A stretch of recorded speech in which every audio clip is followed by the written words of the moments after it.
Liberia and shows the world the truth about Liberia. We educate, elevate, and promote all things Liberia. We conduct interviews, panel discussions, debates, and more. Tune in to Focus on Liberia on Facebook and YouTube and be a part of the stories that make up the news. This is Focus on Liberia, and I am Dennis Ja. Hello, ladies and gentlemen. Welcome to another edition of the History Channel on Focus on Liberia. My name is Dennis Ja, and we are broadcasting from Atlanta, Georgia.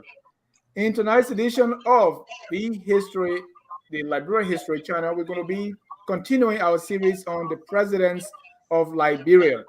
This time, we're going to talk about our 14th president, and that's Garretson W. Gibson. With me to do this, we have our chief presenter here, Madam Yeyia. Welcome to the show. Always my pleasure to be here and share my discoveries and my questions and my thoughts with you all. Thanks for watching. Thank you, Cole, and welcome. Let me welcome Jabari. That's our friend Darius Lamb. Jabari, welcome to the show. Jabari is the co-presenter to call this tonight, and we are glad to have you. Thank you very much. It's always a pleasure to be on here. We want to welcome all our viewers from across the globe. This is Focus on Liberia, and this is the Liberia History Channel, where we talk all history about Liberia. Tonight, we're going to continue our series on the presidents with Garretson W. Gibson. Call? Yes.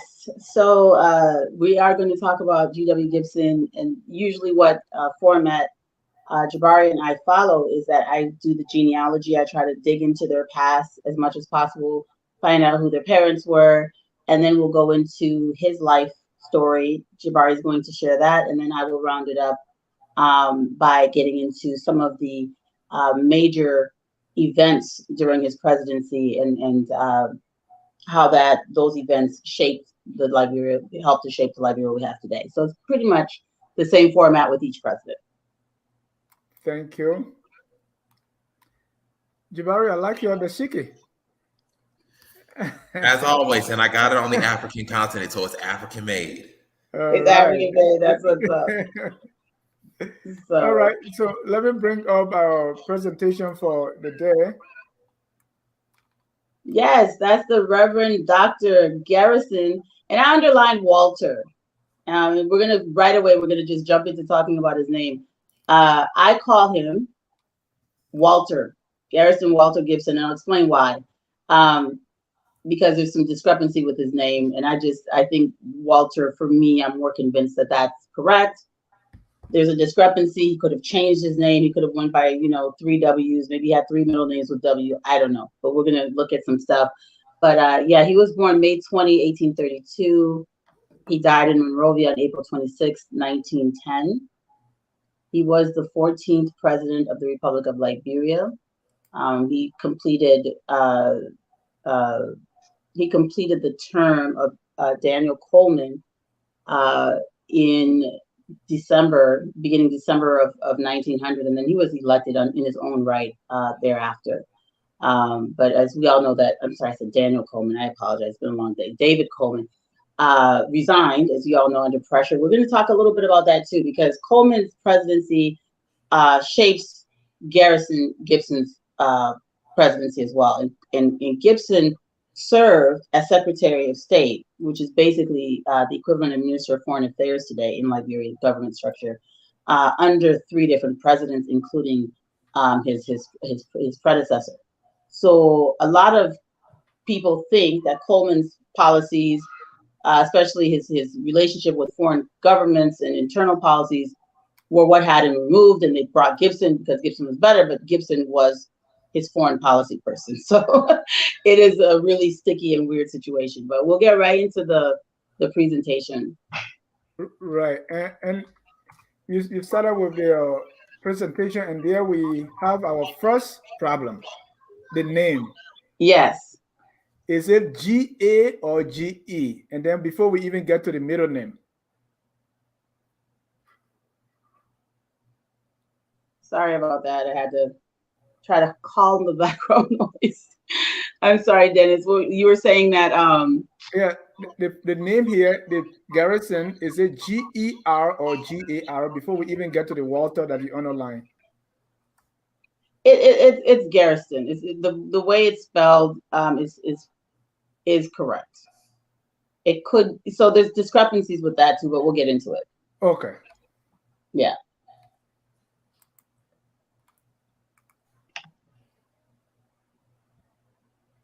So it's supposed to be G-A. I'm sorry. You're saying the presentation. Oh, it's an E in the presentation. That's a typo. I got it, Dennis. I was like, what? So it said G-E. It's supposed to be G-A-R-R-E-S. I mean, E-T-S-O-N. And so we're not going to read all this. We're going to actually just flip through these slides really quickly. But in Liberia Today, that was published 1952 by the Liberian Embassy in Washington, D.C., you know, they had a presidential series. We all know that the stamps were all the presidential stamp series, and the presidential series was all kind of, the imagery was done by Franklin Richard Burns Jr. from the United States Smithsonian Institute. So I kept telling everyone that, you know, Franklin Burns or F.R. Burns, whitens our presidents. His full name is Franklin Richard Burns Jr. He worked for the Smithsonian Institute. He was commissioned to do these stamps for the former Liberian presidents during the Tubman administration, and he had made a point to make all of their hair, you know, most of them look very much less African by straightening their hair. If you zoom in on President Gibson's sketch, he literally made his hair kind of like a sandy brown or lighter color, and then he straightened it. Even the beard is straight. So this is not actually accurate as the previous presidents, but interesting. They have his first name as Garretson, which is the correct spelling. The first slide had a typo, and then Warner as the middle name, and Gibson. We can go to the next slide.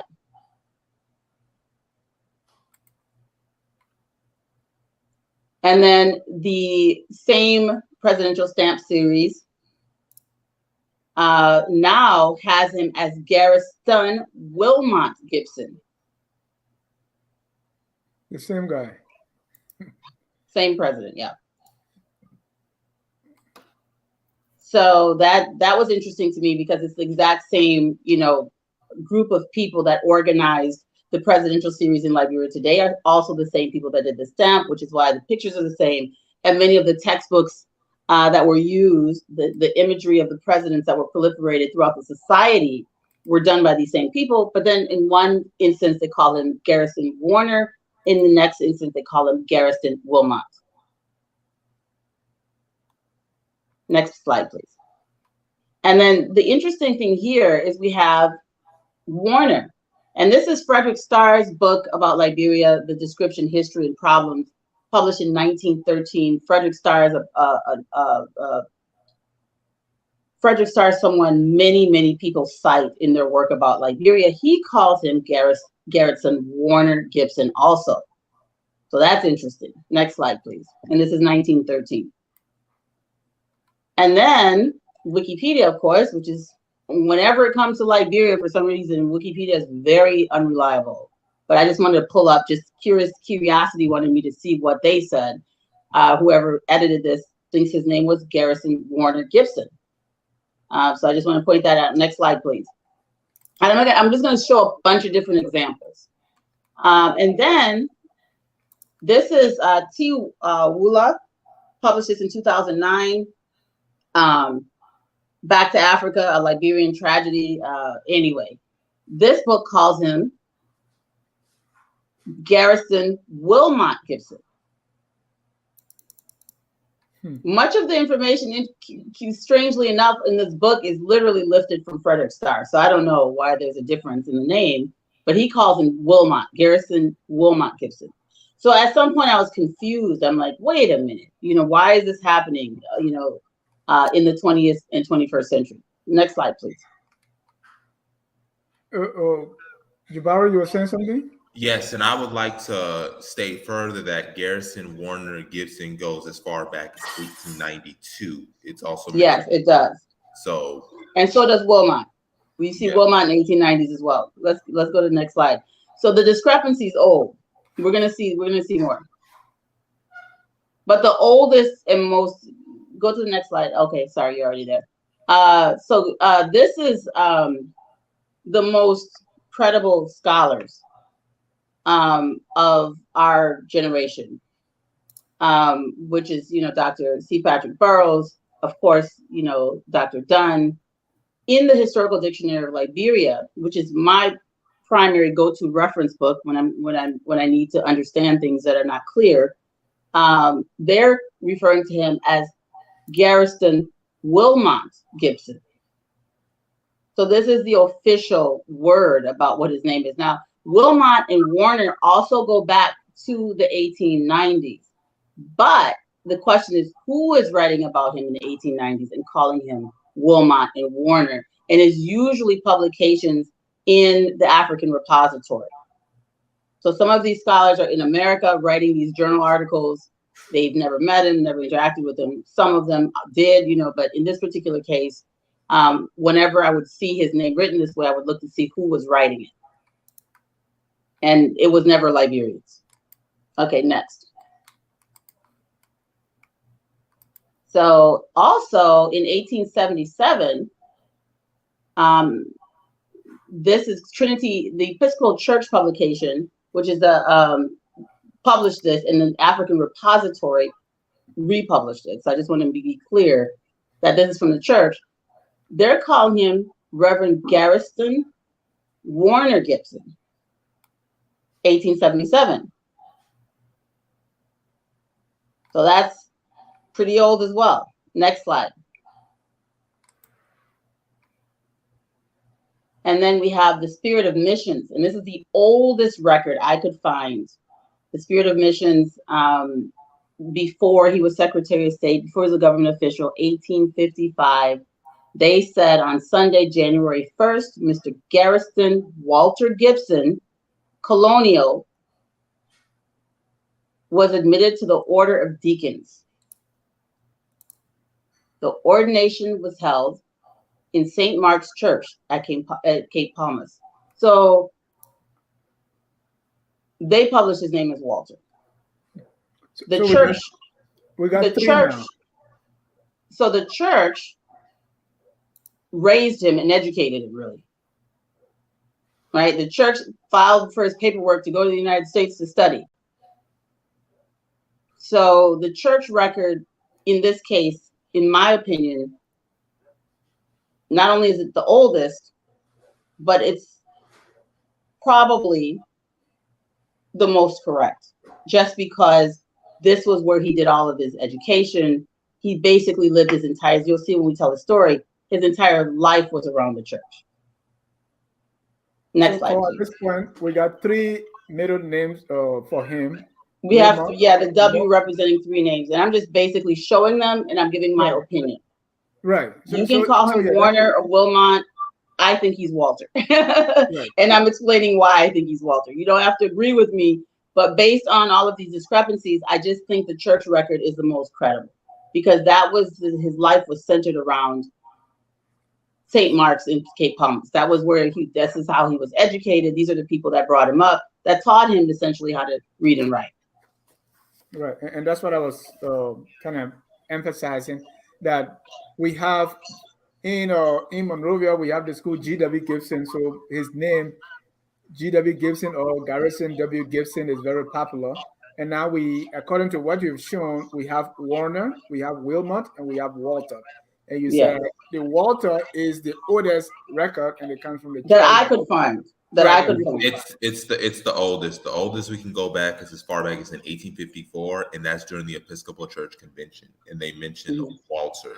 So even earlier than 1855. Mm-hmm. So it's most likely Walter. The church census, the Maryland census never mentions his middle name or even middle initial. But the first time we see an actual written out middle name is in the early to mid 1850s. Anything I found that was older than that never specifically spelled out his middle name or even mentioned it. Not that this is important. I just thought it was interesting that there's a discrepancy. And it just goes to show how much disregard, they had for the actual people they were writing about. The ACS and many of these other records were more concerned about, even Frederick Starr. These people were really concerned about their spin and trying to make sure that their version of what was happening was getting out there. They were more concerned about that than the accuracy of people's ethnicities, than the accuracy of people's names. It was all about information the way they wanted to present it. So this lack of attention to a person who served as a president is very interesting to me. And it could be, there's other possibilities. Maybe Walter didn't like Walter and changed it to Warner, but there's no record of that happening. But it's also, a far-fetched possibility, but it's possible. But, let's go to the next slide, please. And then the American Colonization Society, in the year 1900, when he was serving as Secretary of State, they also published his name as Walter. And it's interesting because he actually contributed to this, the November 1900 bulletin. He actually contributed to this. So the other thing that makes me believe he's Walter is because if he's a contributor to this particular issue of this publication, and his name is Walter, he would have seen it. So no, my name's Warner or Wilmot. But it says clearly Garretson, Walter Gibson twice. And then his photo that he posed for and submitted for the publication also has, did you go to the next slide, Dennis? No, I have a comment or question on this one before we. Oh, I'm just running my mouth. That's sorry. Go ahead. Okay, what's the question? Yes. So, because you say it's not really important, but I think it's very important that we have these three initials or these three middle names, and writers as far as the dictionary of Liberian dictionary is using Wilmot, right? So this is important. I like the possibility that you say probably he changed his middle name, but as far as this is you think it should be Walter. I still want to underline why. That's just my thought, right? And like I said, and I'm giving the reasons for me thinking that. I'm not saying that I'm correct and other people are wrong. What I'm saying is, based on the way I look at it and looking at these records and looking at his personal contributions to a publication, which I'll show on the next slide, he's allowing himself to be called Garretson Walter Gibson. So this November 1900 publication, he contributed to this tremendously, and he submitted his photograph because he was very active in this particular publication. And then under his photograph, his name is Garretson Walter Gibson. And on the cover of the bulletin, his name is written there twice because they have, they have his name written as Walter. So there's more than three times, but three prominent times, twice on the cover and once under his photograph. And again, this is not a publication that was done in his absence. This particular one he contributed to. And he called himself Walter. Right. And this is in the year 1900, just before he took over the presidency.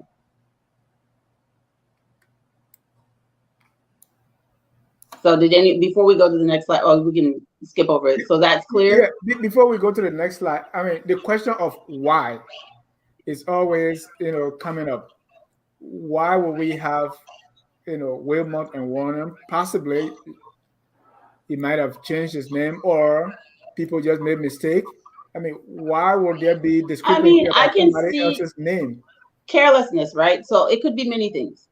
There's no way for me to know because there's no documentation explaining why this happened. So I can use deductive reasoning. I can make assumptions. But that happens. Names are misspelled throughout history, especially if something's written in, ink and then later on, transcribed differently. The bottom line, the church that educated him, taught him to read and write, spelled his name Garretson and not Garrison. And they spelled out the W as Walter and not Wilmot or Warner. So for me, if I'm going to look at all of these things, I think, just based on the information I have, that his name was Walter. Now, if someone has more information, like, you know, that he didn't like Walter and changed his name, or if there's some other explanation for why the church consistently called him Walter and why he himself would contribute to a publication and they're calling him Walter and didn't think that that needed to be corrected, you know, please leave a comment or give me a call. Let me know. I'd like to know why that is.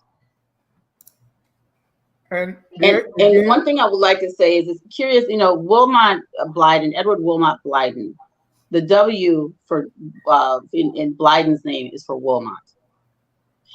And he served as Secretary of State before Garretson Gibson. And we're talking about in the late 1800s. These men both served as Secretary of State. These ACS people didn't care to distinguish between these two people too much. Oh, it's a couple of black guys are serving over there in Africa. Oh, yeah, it's Wilmot, you know.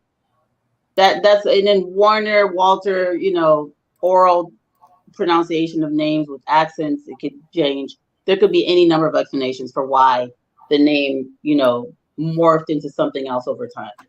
But interesting enough, we had, you know, Daniel Bashir Warner. So Warner is a very popular name in Liberia. So that W, someone was, oh, well, W must be for Warner. And then you've got a Secretary of State that preceded him, whose middle name also began with W and was Wilmot. So it could be the reason. But in this particular case, I will stop harping on it, but I think his name was Walter. And there you have it again, right here on Focus on Liberia.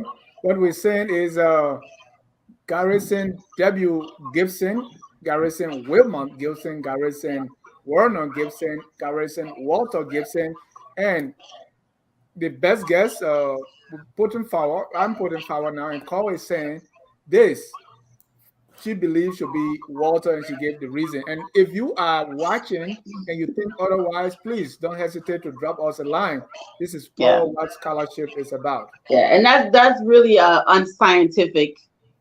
It's just deductive reasoning on my part. But again, look at the evidence yourself and come to your own conclusion.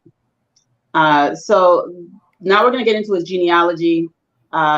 His parents were Jacob and Rebecca. Jacob was born around 1790 and he died in 1836. Rebecca Gibson was born around 1792 and she died the year Liberia became a republic. And Jacob and Rebecca were basically free residents of Talbot County, Maryland. The free population in Talbot County, Maryland, a lot of them were fugitive slaves. Some of them were recaptured Africans. Some of them were Caribbean workers who were semi-free. So you had a whole mixture of people in Maryland who were considered free, some mulattoes, different people who fought in the War of 1812 that may have been fugitive slaves that were then, you know, incorporated in the War of 1812. Those were some of the population around you know, Talbot County, Maryland at the time. And a lot of these people were not, what's the word I'm looking for? I'm trying to be very diplomatic. A lot of these people were not at liberty to live their lives on their own terms. So as we all have been discussing this thing over and over again, so many people felt that they're just gonna, you know what? It's better we just go back to Africa where we can be human beings. And where we can live and you know, thrive freely, stand and walk in a warmer sun, as we say.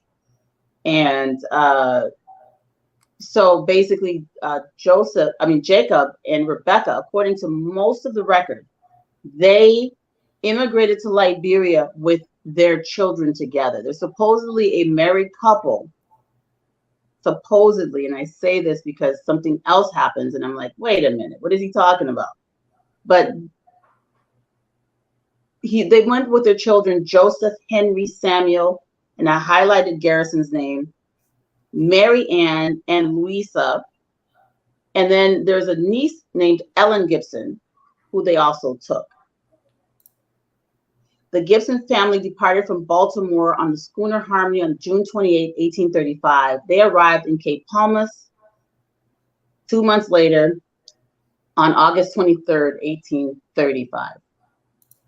Now, the photo, the drawing that I have posted next to this narrative is an actual depiction of, I won't call them migrants, but African Americans who escaped to Maryland. And the narrative that went with this was that this was a regular scene of people who were either newly emancipated and told, you don't have to, you just got to get out of here. You don't have to go home. You ain't got to go back to Africa, but you got to get out of whatever state emancipated them. So they would show up in places like Maryland and literally just have nowhere to go. And a lot of times the church would take people in and try to help acclimate them, get them places to live, help give them a skill so they could work. So I'm not sure exactly if I believe I did see a Jacob Gibson who was born around 1790, who fought in the War of 1812. But I wasn't able to conclude that it's the same Jacob Gibson. I have to look into that further. But there is a Jacob Gibson who fought in the War of 1812, who was born around 1790, and then was liberated. So a lot of stuff foggy around him. Let's go to the next slide, please. Right, and I'm noting, I don't know, Jacob, they arrived in Liberia 1835, and then he died 1836. This is sad. Yeah, it's really sad, and you're gonna see why it's really, really, really sad. So this slide, this is an actual scanned manifest from the Maryland Colonization Society of the Gibson family upon their arrival. So it has their ages. And this red circle is around Garretson's name. And in this particular case, he's just called Garretson. There's no T. But again, this is just somebody writing their names down. Right. So you will see sometimes people calling him Garretson, but it's more likely with the T because when he was going to school, that's how he wrote his name. And then you see, as you can see, it's got his father Jacob, which is the third from the top, and then his mother Rebecca, then it has Joseph, Mary, and so on until you get to him. So I just wanted to show how deep we went into this. Next, please. Next slide. I don't know if you can see that, Dennis. Yes, I can see that. Okay, so let me first cite it, and then you can go ahead and read it. So in 1835, Jacob Gibson wrote a letter to John Latrobe, who was his sponsor to Liberia, and William McKinney.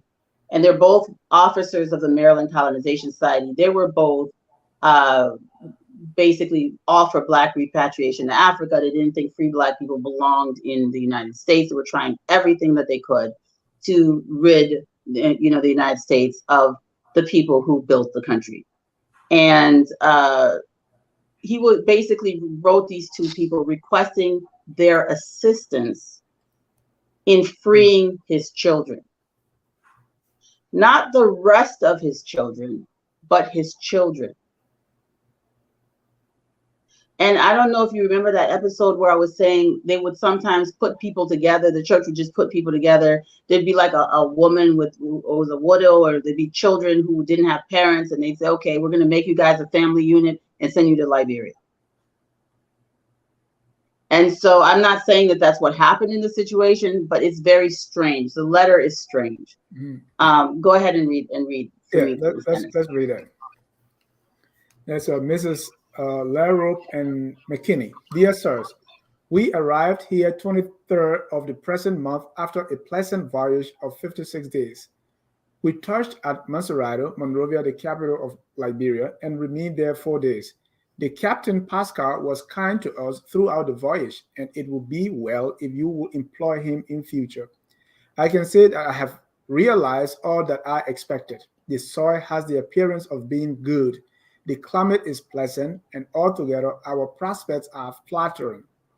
We have just drawn our 5-acre lots and are pleased with their situation and soil.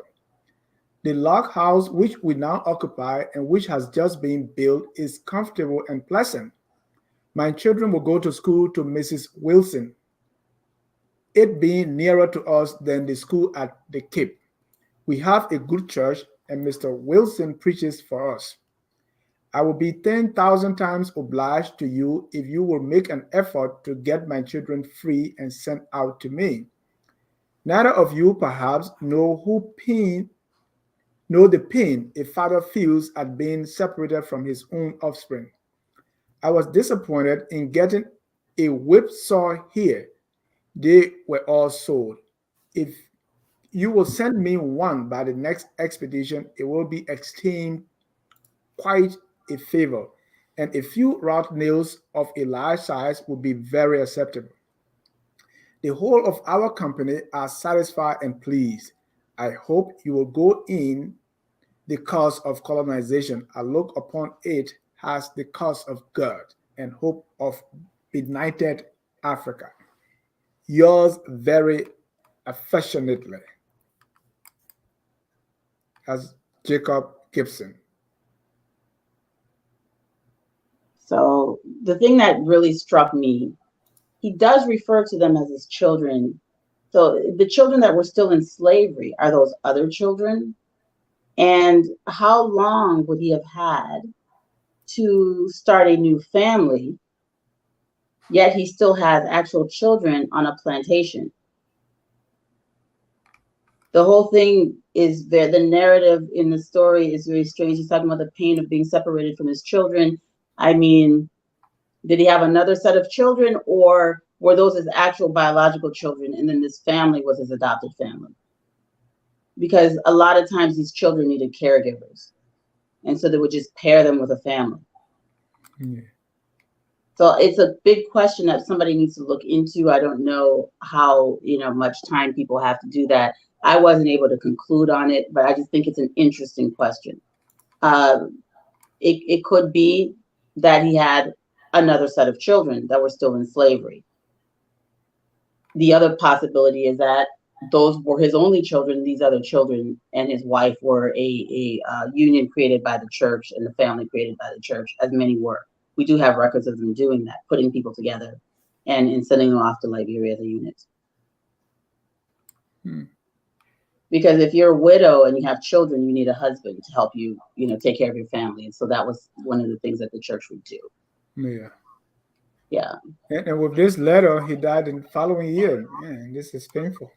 Yeah. So he probably was never reunited with the children that he wanted to see, unfortunately. So the next slide is what I had actually wanted you to read. It's the exact same thing. I just thought it would be easier if I transcribed it. Sorry. You are straining your eyes. I tried to make it so you can skip that one. That was the actual letter that Jacob wrote, typed out. Yeah.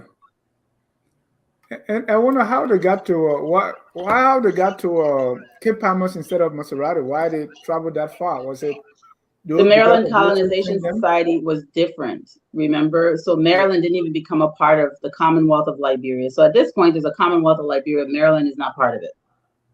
So this is the Maryland Colonization Society. Yeah, it's the independent state of Maryland, or Maryland in Africa at this time. So the state of Maryland created the Maryland Colonization Society. They remain separate from the American Colonization Society.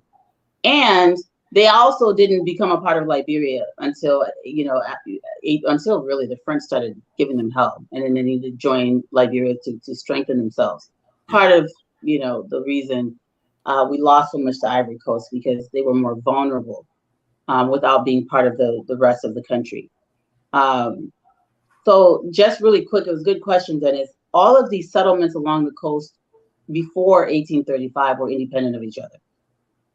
1839 really is when you have Maryland in Africa, Kentucky in Africa. They're their own separate things until they start. But in 1835 is when they started coordinating efforts and doing things as a unit. Prior to that, they were all completely separate. Yeah. Separately funded, separately sponsored, completely different. So the stories, of Sino, the stories of which used to be Mississippi in Africa, the story of Maryland, the story of Liberia, which was essentially Maserado, is different.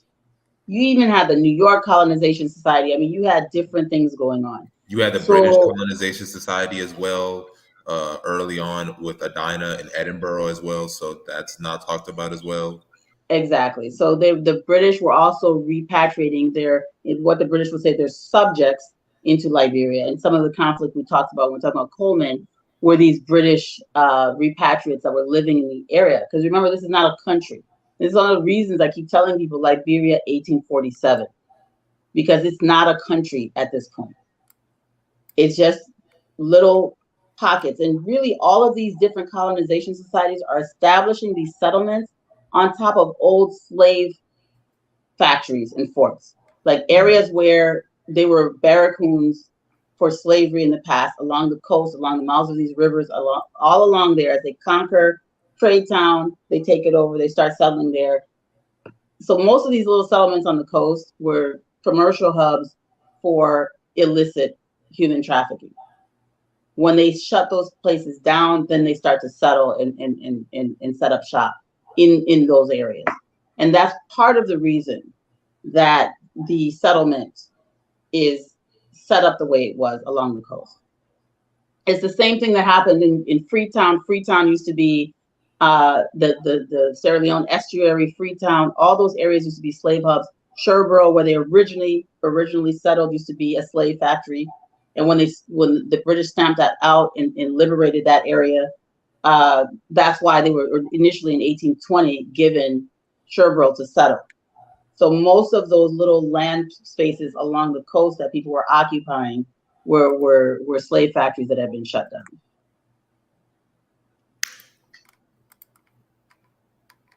All right, next slide. Yes. In 1836, Jacob died suddenly. On January 19, 1837, Rebecca married William Delaney, a carpenter with a young son also named William.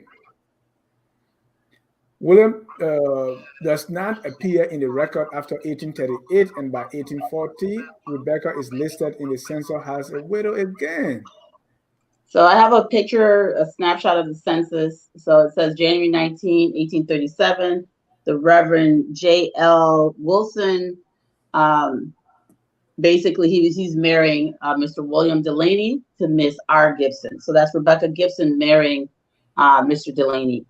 In 1 year after her husband died, 1 year after her husband died, possibly, I mean, this is in January, so it's less than a year after her husband died. Yeah. So, because Jacob died in 1836, and then January, she's already getting married. That's one of the other reasons I'm like, was this a real marriage? Did they just put these people together? You have children, you need a man. You're a single guy, be the husband to this woman. Because I want you guys to understand how African people were treated. Without regard to whether these people were attracted to each other, the same way, they used to breed human beings on plantations, the way you breed sheep and goats, is the same way they were packing people together in these created families as if they were God. Just taking somebody and imposing them on someone else and creating a family. Now you guys go ahead and you live as a family. You be happy. That's not how human beings with free will and self-determination make families. I think what I'm thinking is because this was a church, and the church being strong on fornication, adultery, and they say it's better to marry than to burn. Women is not to be alone, and those things might have precipitated say, hey, get married, and so you can be godly. I'm thinking that way. If they were fornicating or had any intention to, if they even knew each other. And also a speculation or a theory could be is that at this time, remember, this is during the Victorian era, women did not have a lot of individual autonomy. Yes, some women did, but most women autonomy was not available at the time.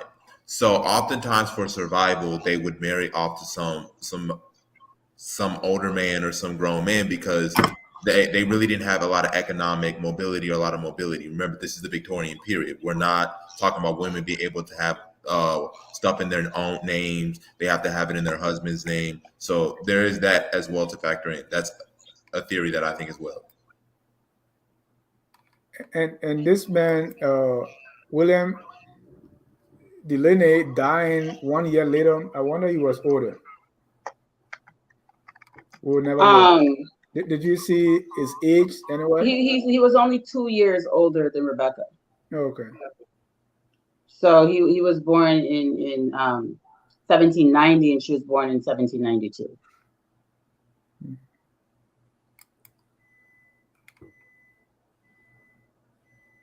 All right, so 1840 census, Rebecca is listed as widow again. Yeah, so then he dies somewhere before the census was taken. I don't know how soon he died, but she's once again a widow. And this is, you know, the photo underneath the yellow square is just a blow up of what I circled on the left. So you can clearly see her name. It says Rebecca Delaney, widow. And then in her household, you have Joseph Gibson. You've got, you know, Robert, Ellison Gibson. So you've got some of the Gibson children still with her. But she's a widow again. She then dies in 1847. And she died a widow in 1847. So there were a lot of women who were not married and had children in the settlement. The concept of putting people together that didn't know each other was really something that was happening stateside and being transposed. As you get on these ships, they're trying to dictate to them how their family structure is going to look and all this kind of thing. When people arrived there, they kind of did what they wanted to do. So there's really not a census record of them living in the same house either, maybe because he died so suddenly. So now we're going to go into the career of G.W. Gibson. I'm going to turn this over to Jabari. And we've got, you know, G.W. Gibson sitting down here on the left. With his hands on his lap. And then his successor, who was in his cabinet, but behind there is Arthur Barkley. And let me see. So we've got Arthur Barkley. I actually know who all these people are. I have a list. I don't want to get these wrong. Give me one quick second, please. Jabari, you know who they are off the top of your head, or do you want me to get the list? I think it's John W. Cooper. I think John W. Cooper is one of them. So standing in the far back on the left is Honorable H.W. Grimes. And then next to him, we've already cited, is Arthur Barkley from Barbados. And then you've got seated next to G.W. Gibson, the kind of more lighter skinned man with the gray hair and the gray mustache. That's Honorable H.A. Williams. And then standing behind him is Honorable H.L. Moore. So that's who these five men are. So we're going to now turn over to Jabari to present on the life and career of G.W. Gibson, now that we've completed his parents and his background. Thank you. And I'm going to be covering his life, career, and some of the aspects of his presidency. And then Cal's going to go into some of the things that really were controversial in his presidency. So I would like to give people that outline. So Garrettson's going to live with his brother. He has younger siblings, and he's going to live with their brother, Joseph. And he later lived with his brother, Henry, in 1852. So in terms of his education, Garretson attended the mission school in Cape Palmas. He was studying under Dr. George A. Perkins. And the next slide, Dennis. Sorry. I have a picture of the mission school in Cape Palmas. So I just wanted to see that one. Go ahead, Jabari. And he's going to also under the late Reverend John Payne. He returns to the United States in 1850 to further his studies in church ministry. And then after 2.5 years of studying, he's going to return to Liberia and he's going to be ordained as a priest. Brawley's going to describe him as a man of scholarly achievement. And then we don't know when, but he's going to marry a woman by the name of Pauline Lenora Hicks. Now, there is very little, if anything, on Pauline Lenora Hicks. The only thing that we know of is a census, and it lists Pauline Hicks when this census was taken. Pauline Hicks is 5 years old. We know she has a sibling by the name of Chauncey Hicks, a mother by the name of Sophia Hicks, and the father being N.M. Hicks, who was 34 at the time when this was taken. This was about 1845, so around sort of the similar age of Gibson. But that's the only real information we know. That and maybe an Episcopal church record. We don't know anything else about Pauline Lenora Hicks. And one of the things you will know about, unfortunately, about Liberian history is women. There's not a lot about women. Women are mentioned, but they're not given the same sort of life biographies the way that if you wanted to look up Benjamin J.K. Anderson or William D. Coleman or even stuff like Arias McGill. We don't know a lot about these women. So that's his upbringing and his personal life. Yeah. So in 1853, he's going to become an Episcopal priest. Around 1863, he's going to become a rector of Trinity Episcopal Church in Monrovia.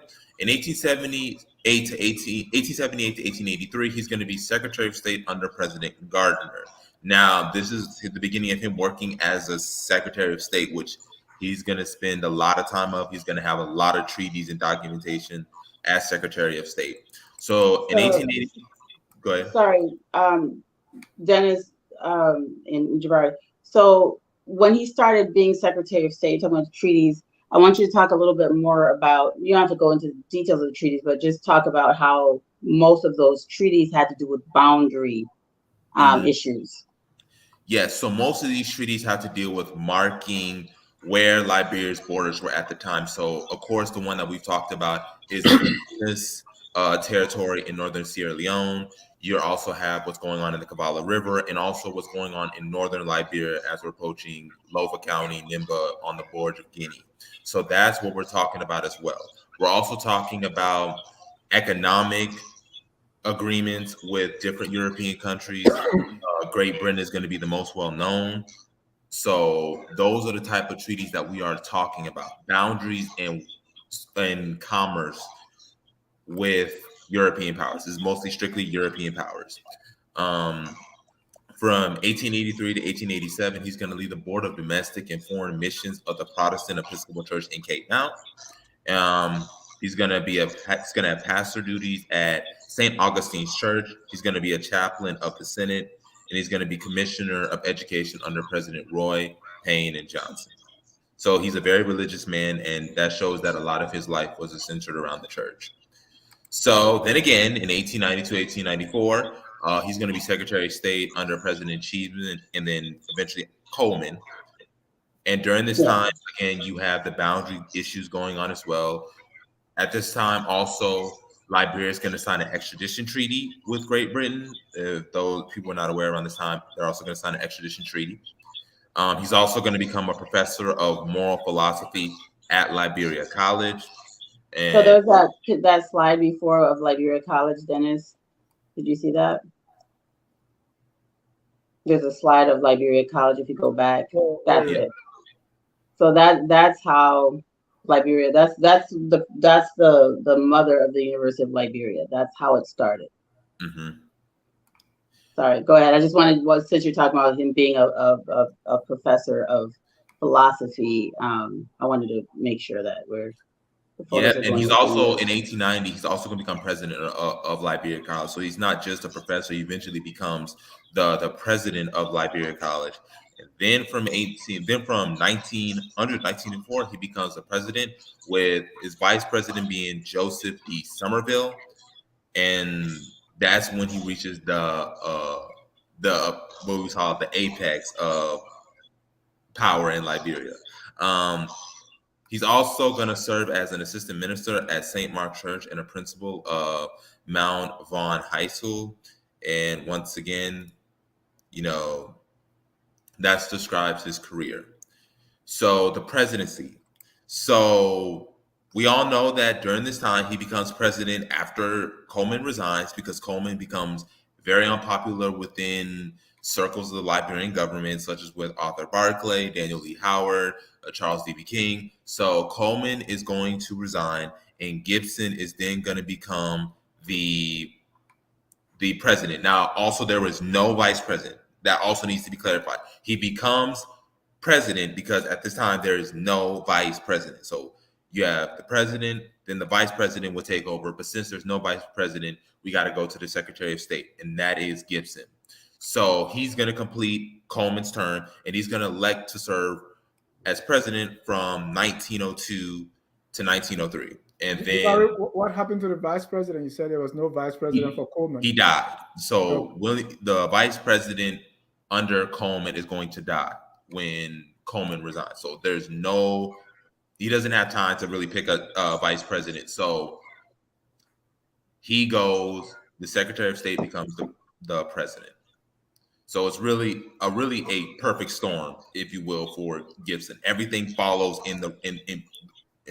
comes together in order to allow him to see the presidency. Yes. So it's just I don't want to go back to Coleman, but what were the circumstances surrounding the vice president's death? It's like he just got sick. Yeah, he got sick. He just got sick, or yeah, no. You think there's no conspiracy? There's no conspiracy around the vice president's death. He just died. Yeah.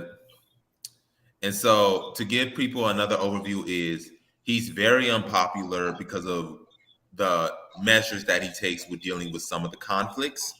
As you know, there are a lot of conflicts going on. Liberia is under attack on all fronts. You have France, you have England. So, Jabari, I'm sorry to cut you off. When you say that he was unpopular because of how he dealt with the conflict, what is that narrative coming from? It's coming from the people within, but also the colonial powers. Whose narrative is that? Because he's really, the records really show he dealt with these conflicts well. Like, he went into these places and calmed storms and went into the interiors of first Liberian president to go into the interior and, break cola, in the interior regions of Liberia. And so when they say he didn't handle these things well, what is the reliance? It's really coming from people in his administration, the Gibsons, the Barclays, the Howards, the Kings. That's who really don't like what Coleman is doing. And that also assisted with, again, the colonial powers who don't like what Coleman is doing as well. So it's really a power struggle within his administration and sort of forces from colonial powers. And this is before Paul goes into this, she's going to delve into some of the really suspicious thing that Gibson did. But I'm just going to give the only reason that Jabari knows this. The only reason I do this is because when we explain history as African people, we always have to tell the story from our perspective. And this is really the work of the History Channel. What did the people who spun the story say? What do the actual records show? And then what do we think?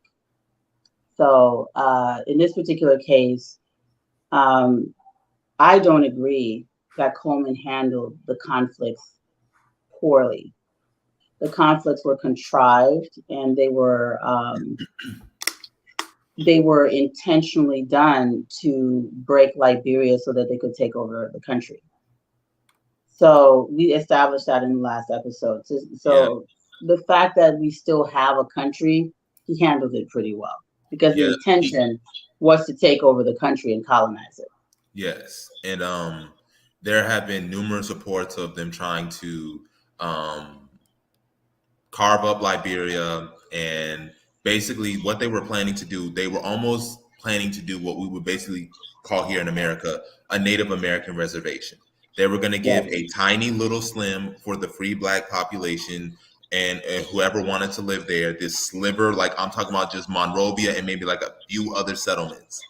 And then the rest of Liberia gets partitioned from France, Germany, and England. So that's what they're trying to do, so people understand that Liberia is getting attacked on all sides at this time. They were going to give these people Monrovia and Bushrod Island, and that was it. And any indigenous people that didn't want to be colonized, they were going to have to squeeze into Monrovia and Bushrod Island, and that was it. Otherwise, it was like, you know, you're French, you're Guinean, you're Sierra Leonean, and probably some Germans, because Germany wanted some territory too. Germany wanted Lofa Nimba area. You know, so there's a lot of crazy stuff going on. So Germany wanted from Buchanan going all the way up to Nimba and then westward into Lofa was the plan. So they partitioned Africa about 20 years earlier. They're angry that they didn't partition Liberia. They're creating conflicts where conflicts should not have been, exacerbating conflicts because they want to continue. And Coleman was under pressure. Go ahead, Jabari. And then lastly, before and to elaborate onto that a little bit before I get more in depth into his presidency, the only way that Britain and France and Germany were not going to keep pressing forward on Liberia was if the United States comes and says, we claim this territory. Unless, of course, Britain and France would have been not too happy about that, but they would be willing to tolerate if the United States came out and said, this is our territory. This is part of the United States. It's now under American rule. We claim it. So that was the only condition that they would have stopped the encroachment. Otherwise, they would have kept on going until Monrovia was all that was left. Yeah. And so his presidency is going to deal with the proposal to grant concessions to the West African Gold Concessions, which is basically an English company seeking the rights to hold and maintain other minerals from more than half of the nation. So this man is already making drastic concessions to the English to basically give control over mineral resources of Liberia. Okay. And then this deal would include having a 1,500 British pound bribe to the legislator. So already bribes is being taken. So it said through this arrangement, the company would acquire land at an extensive lease for up to 80 years, establish its own bank, police, and other institutions, and have the duty to free import machinery and other items. Fortunately, this does not pass. But this is a concern. This is a concern of what we say down the road of Liberia starting to sell out. It's selling out massively. So his address to the legislature in 1902, among other things, included the desire for more government accountability by reporting and circulating information on government incomes and expenditure to the public in his address. Now, what he does is something else. He tried to attempt to increase foreign trade and revenues. That was unsuccessful. And the nation is going to be close to bankruptcy. So he wanted to do new projects with new schools and roads into the interior, and that never came to be. So, you know, it all comes down to Gibson was just a bad president. He was not meant to be president. So he does not run in 1904, seeks re-election, and he's going to be succeeded by Barclay. Basically, Gibson is not a good president. Okay. Of course, you're going to have people in the ACS and Frederick Starr. Frederick Starr depicts the former president as genuinely respected. He's going to, treat him good.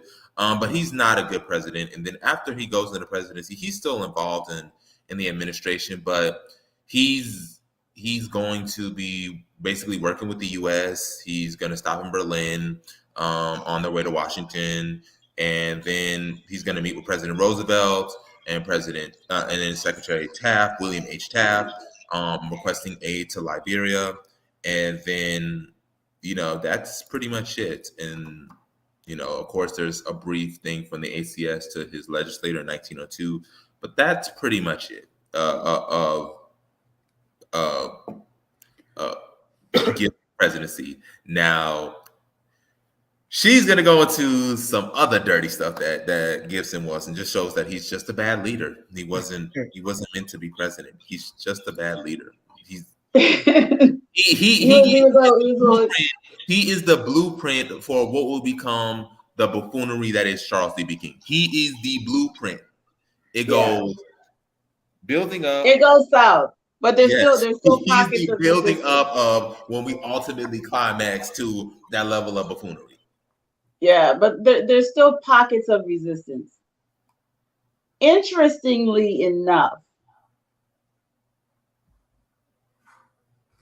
Liberians have learned how to kind of mask. Liberians have kind of learned how to wear that mask. What do I mean by wear the mask? There's a poem that says, "We wear the mask that grins and bears." You know that poem, Jabari? Mm-hmm. Where you wear one mask outside because of racism, so you have to play a role so that you can be safe, so that you can keep your job, so that you can not be a target, not be considered a problem. This is something that a lot of people, Arthur Barkley, for example, Richelieu Johnson, these guys figured this out really fast. I want you to go back to the gunboat picture for the presidency, please, Dennis. This is the yellow slide that says the presidency. So Liberia at one point, during the term of President Cheeseman, acquired 2 gunboats. This is after colonialism, and this is an African state with a navy that's capable of causing some damage. It is a small navy. It's just 2-vessel navy. It's not, comparable to the British Navy or the German or the French or even the United States Navy at this point. It's nothing. It's 2 boats. But that 2 boats owned by African people that have weapons that can cause some damage if you attack them. Even if you will subdue them, it will not be easy. You've got an African nation that had 2 gunboats, and whenever they would instigate conflicts within its territory, when these gunboats showed up off the coast, everybody put their tail in there, you know what. And that gave them leverage to be able to come on shore and negotiate and calm the storm. This was extremely powerful. Even when not used, just the presence in it gave them, it's like you're in your house and you have a gun to defend yourself, and everyone knows you have a gun. You're less likely to be, somebody's less likely to just walk in your house and do a home invasion. They're gonna have to come correct, right? Mm-hmm. This is the situation. Liberia is able to somewhat defend itself. It's not going to be an easy target. And in March of 1900, right while Gibson is Secretary of State, Gibson has been Secretary of State continuously. What is the role of Secretary of State? The Secretary of State is responsible for foreign policy negotiations. This guy is the person who's representing Liberia, international boundary disputes, conferences. This is a man who was essentially an orphan for the most part, because he lost his father and his stepfather, who was essentially raised by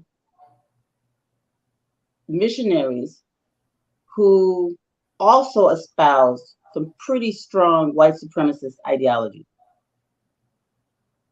which was normal at that time period.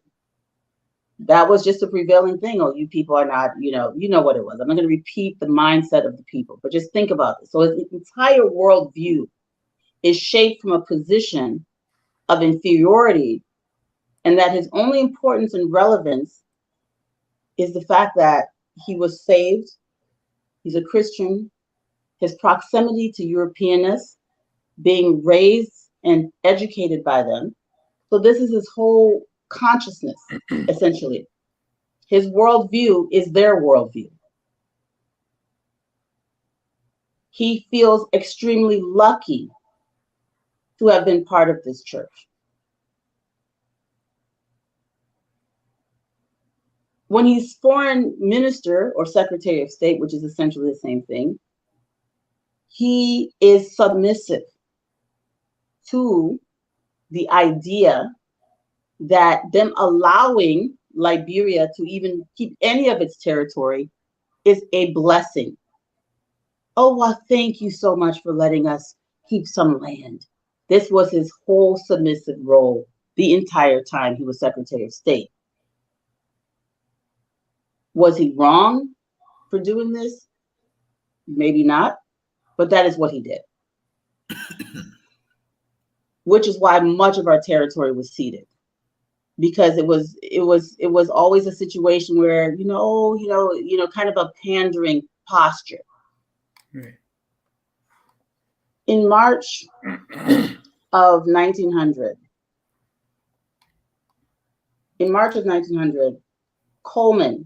William David Coleman, made a decision to participate in a conference in London. There were two things that happened. The first thing is Great Britain and France are fighting terribly with people in the interior parts of their territory. They're imposing hut taxes. They're killing people. Liberia at this point does not have a hut tax yet. They're imposing hut taxes. They're killing people. They're doing terrible things. And Coleman takes his African-looking self into the interior and sits down with powerful chiefs in the interior districts of Liberia and breaks cola with these people. And they see him as an African, as a brother, as an ally. And they decide that, hey, so he has a meeting with not just one king, but a whole council of kings. And also, anyway, I'll leave that for one day when Jacine Carr comes on, but I believe he had a meeting with many of these Poro kings also in the north, but he meets with these people and they accept him. Mm-hmm. They accept him, and this was terrifying for the colonial people. Mm-hmm.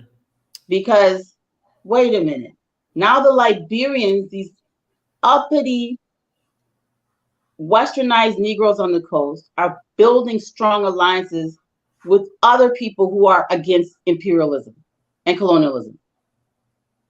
Coleman becomes dangerous. Immediately after this happens, Coleman then decides he's going to send the grandson of Elijah Johnson to London for the very first ever Pan-African conference in history. Mm-hmm. He makes that announcement in March, and guess what happens to the gunboats? Disappear. So if you can go to slide number, no, that's not it. Hang on. Sorry, Dennis. The gunboat slide somewhere here.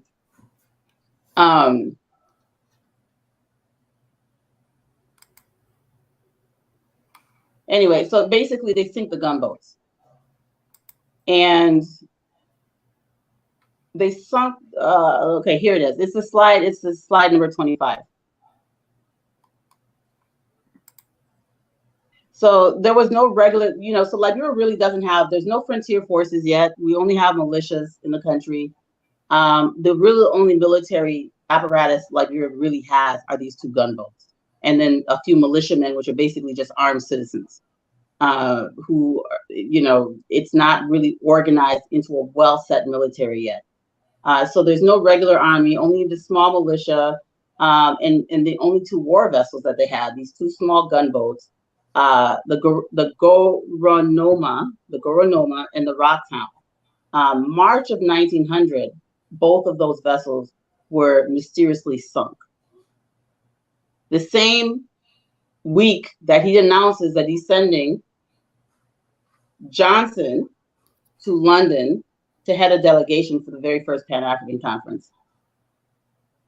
Not too long after, he has returned from the interior, meeting with this whole group council of these northern and central Liberian territory chiefs, kings that were ruling those areas, to basically tell them what was laying ahead and what these Europeans were planning to do. Don't fall for the okie doke. They're wanting to come in. They're going to try to put you against this other group over here. They want you guys to fight so they can come and take over. I mean, Coleman goes in there and he tells them the truth. You have to resist. What they did to Samori Toure, they're going to do to you. And it's going to be worse because now they're going to take your land and they're going to tax you to live on it. You're not going to have access. Your children, your grandchildren, your descendants will not have access. This is not, if you all cooperate with these people, they're not only your enemy's enemy, they're the enemy of you and us and all of us.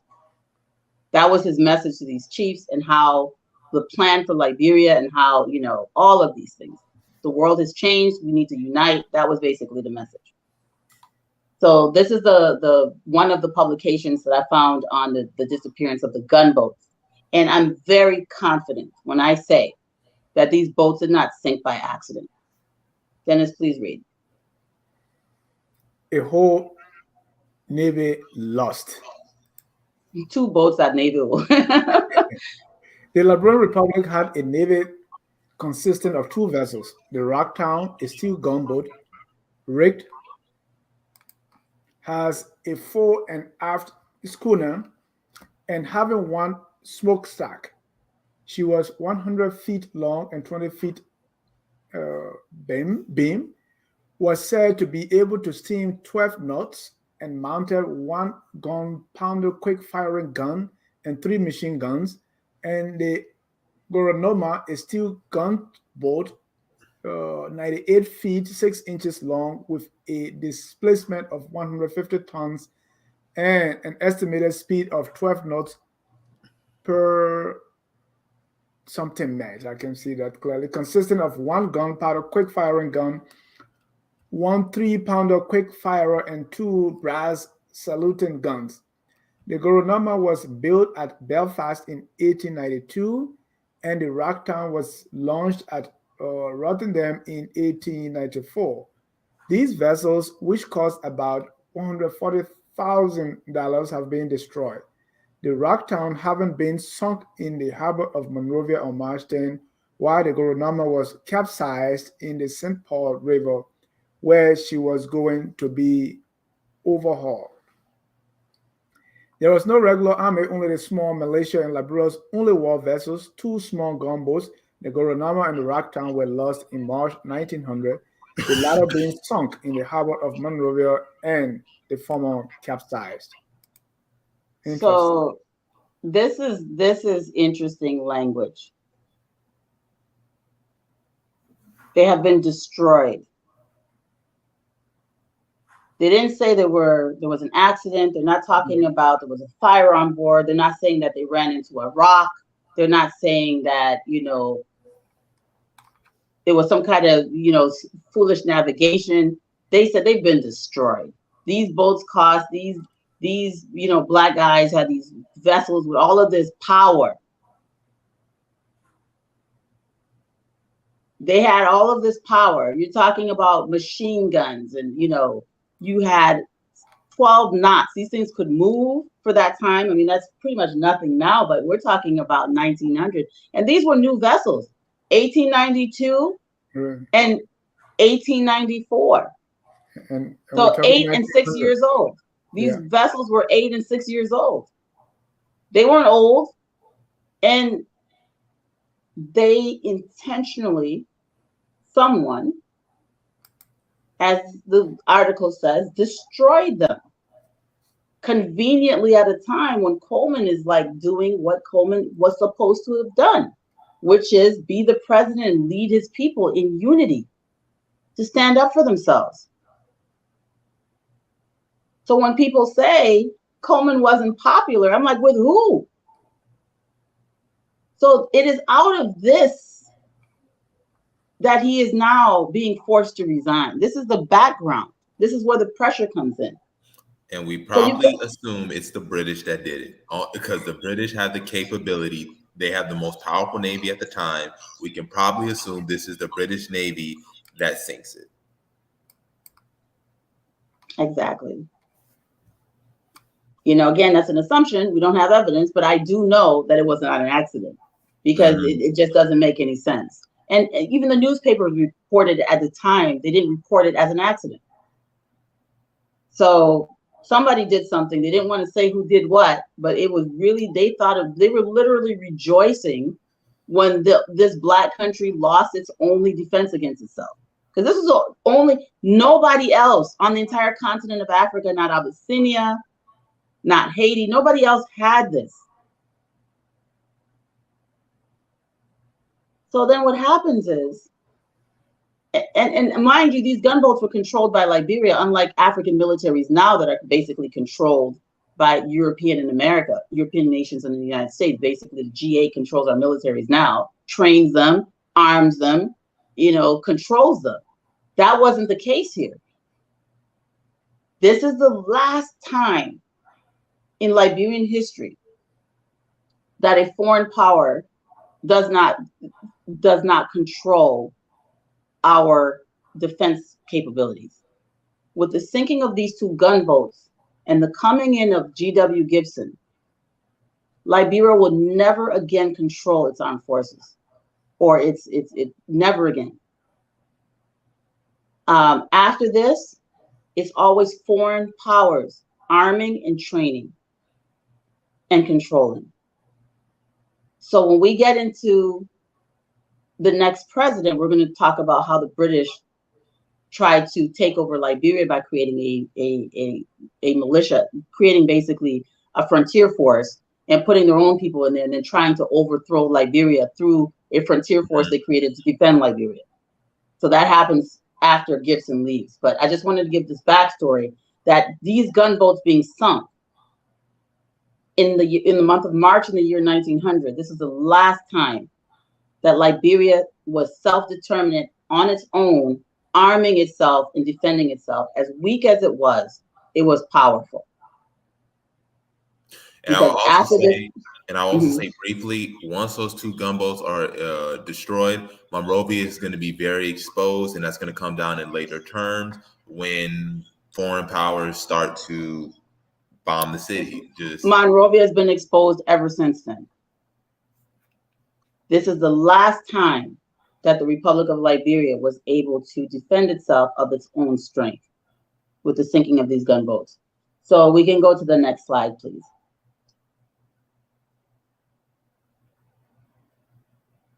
You also mentioned at this time, Coleman has sent this Johnson to England, right? So what's the connection? Yeah. Go to the next slide, please. Thank you. So this is the connection. So this is an actual flyer. I underlined. Oh, I thought I underlined Liberia. I guess it moved. Basically, this is the Pan-African Conference at Westminster Hall. This was organized by a Caribbean man named H.S. Williams. He basically coined the term Pan-Africanism. This is the first time for this phrase, this word, this term to be printed in history. It was in the year 1900. The concept of African unity and togetherness and all of this stuff was already a thing.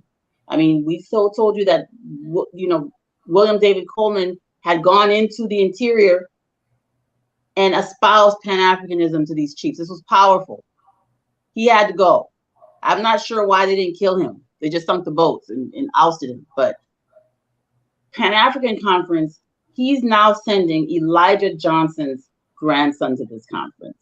in the year 1900. So the conference is, organized in the UK, and it's supposed to be native races, and the question, about they're attacking the British Empire. They're talking about, the wrongs of colonialism and slavery and all of these crimes against African people that have been committed. So now all of these educated intellectuals from within the colonies, within the United States, which is going through its Reconstruction, towards the end of the Reconstruction period. So you've got all of these enlightened Africans from all over the world. Race relations. This is when the nadir of race relations was at its peak.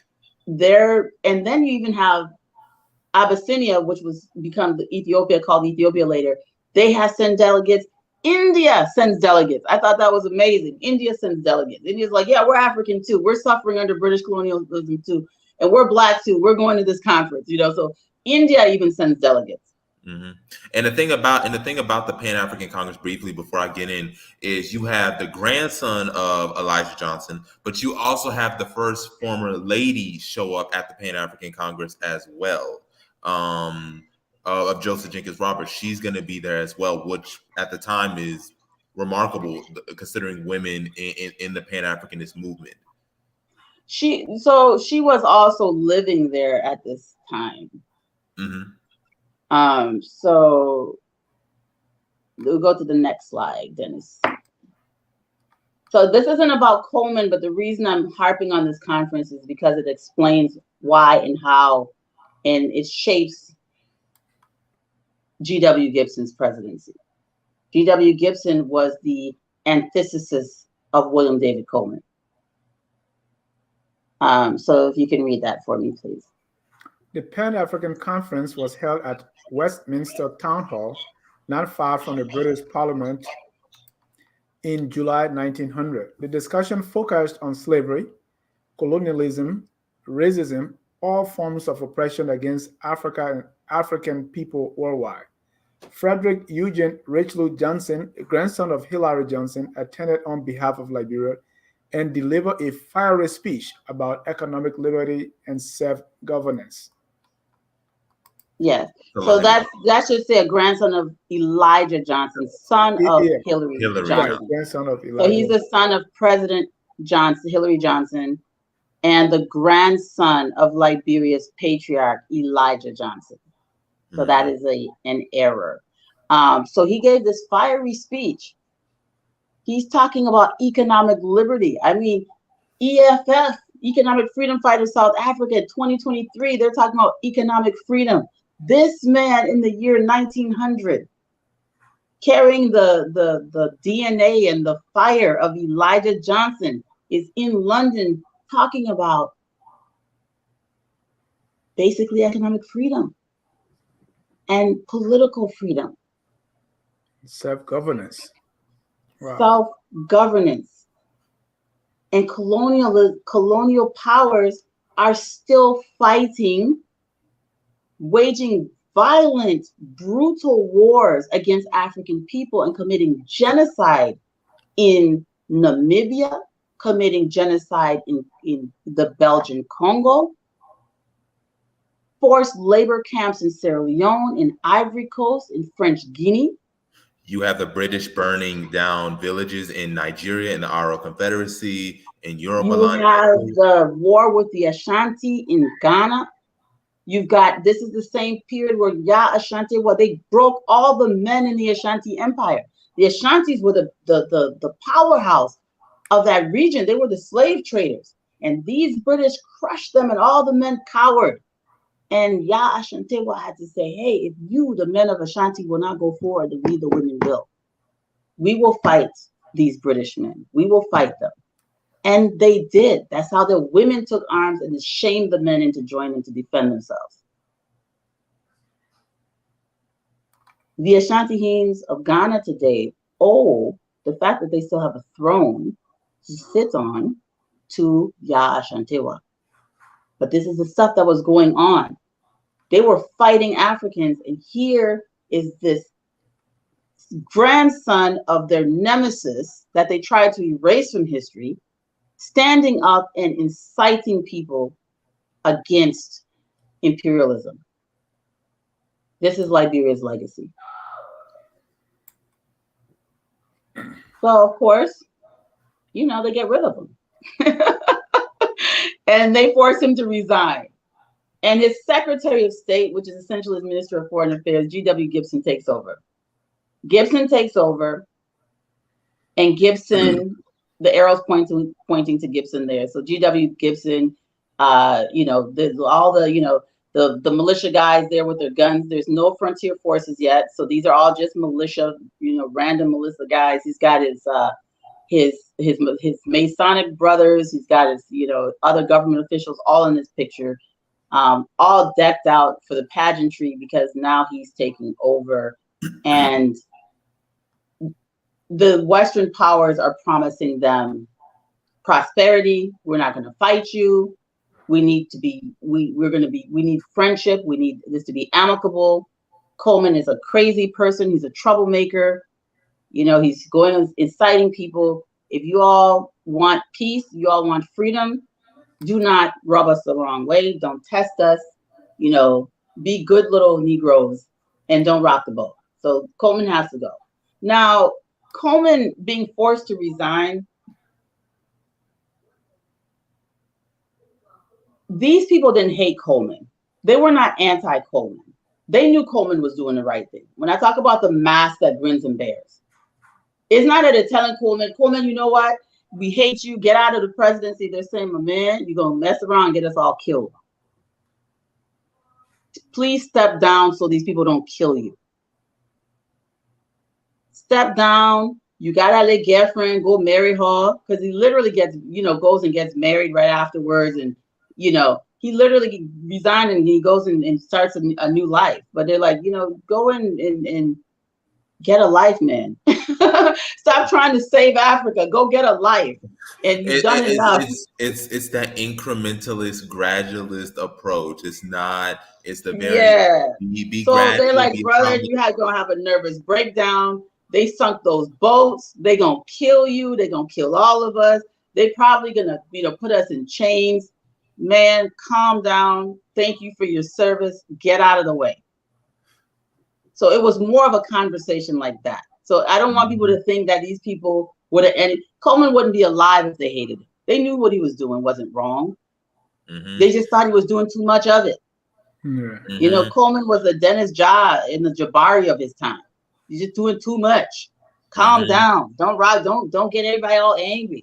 You don't always have to tell the truth. They said, let us steal the show. Let us do the minstrel show and let us tap dance. Oh, they was making some money with them tap. Yeah, and they were really motivated not only about, you know, being safe, they're also being enticed. You know, hey, if you all do if you cooperate with us, things are going to be great for you.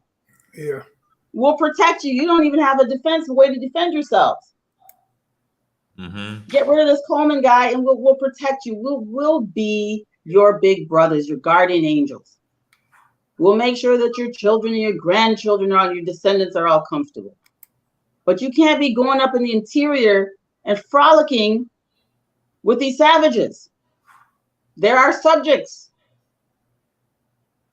You see the thinking, what's happening now? So it's like, you know, you guys are going over here. You're not like these people in the bush. Those are not your people. We're your people. We're all Christians the same way. We all worship the same God. So stop pretending that it's not a racism thing. It's a cultural clash, and these people need to be civilized. And need to be civilized by force. Going up there and doing their little ritual, eating cola with them. No, that's not how you do it.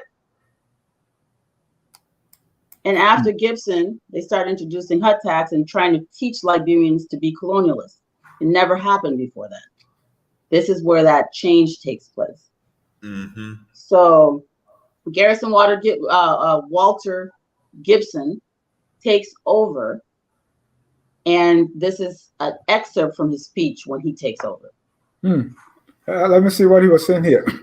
In obedience to your call and according to the law governing the case, I have appeared before you and have taken the oath prescribed by the Constitution for one about to enter upon the duties of the Chief Magistracy of the Republic. The resignation of President Coleman and the death of the late Vice President Ross renders it necessary for the Secretary of State to discharge the functions of the presidency until the vacancy be filled by a new election.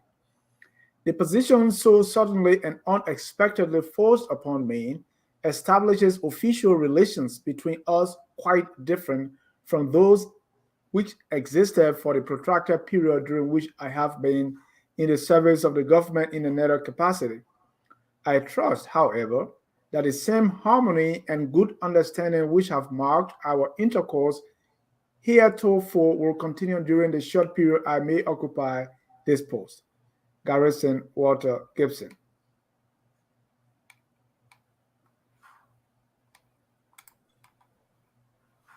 Shady, but very diplomatic. Right? And very diplomatic, because this man was foreign minister for 3 presidents, or, you know, Secretary of State for 3 presidents. So he knows diplomacy. He knows the language to use. The position so suddenly and unexpectedly forced upon me establishes official relations between us and quite different. I mean, this is jargon for, you know, I am wearing tap shoes. I've got the, you know, the minstrel cane, and I'm going to dance us into freedom. We're going to let these people know we are not a threat. Oh my God, they doing the shucking and jiving. They doing the two-step we are, shuffle. yeah, we are not a threat, America. We're not a threat, Great Britain. Germany, we're not a threat. In fact, King Leopold of Belgium, who is committing mass genocide.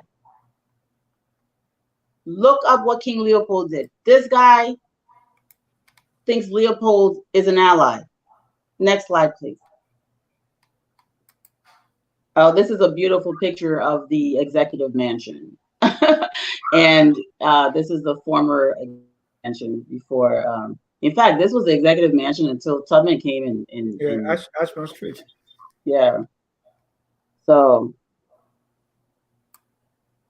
beautiful. This is a picture from Belgium, Congo.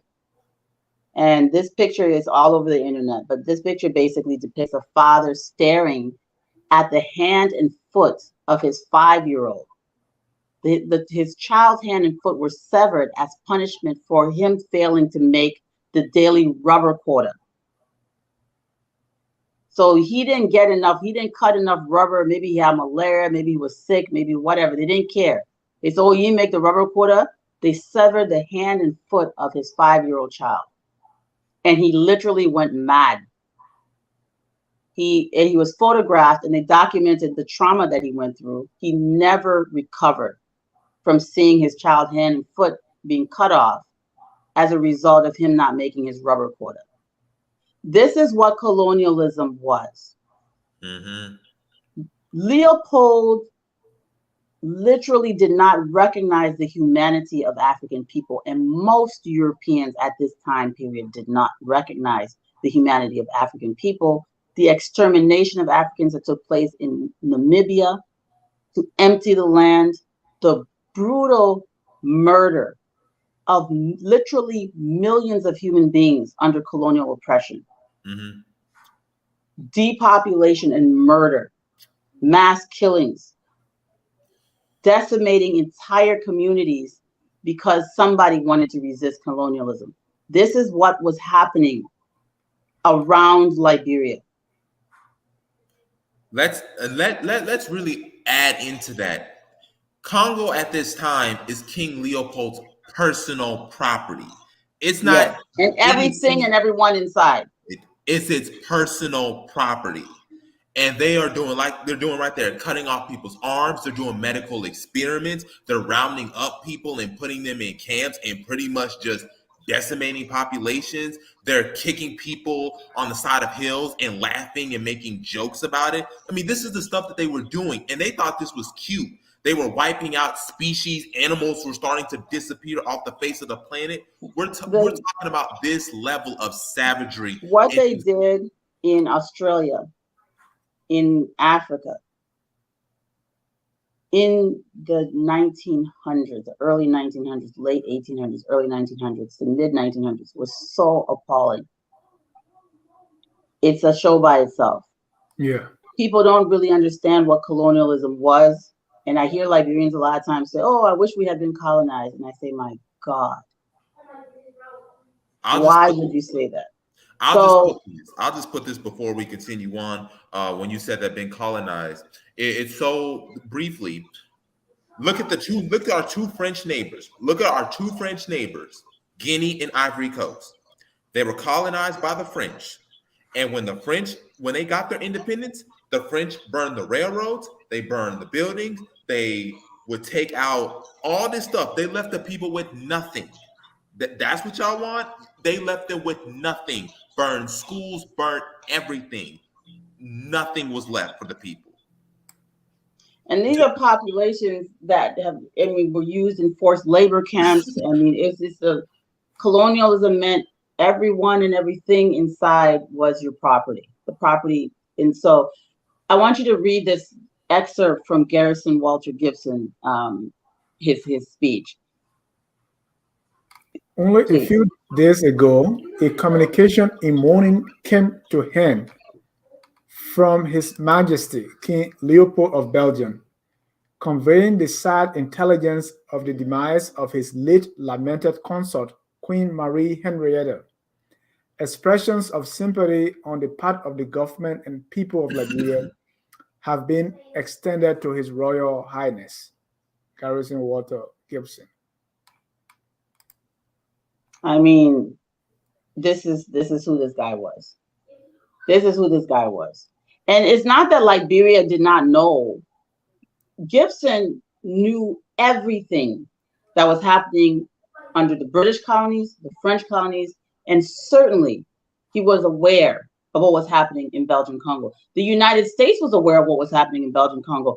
Leopold was the greatest ally of King Leopold while he was killing millions and millions of people.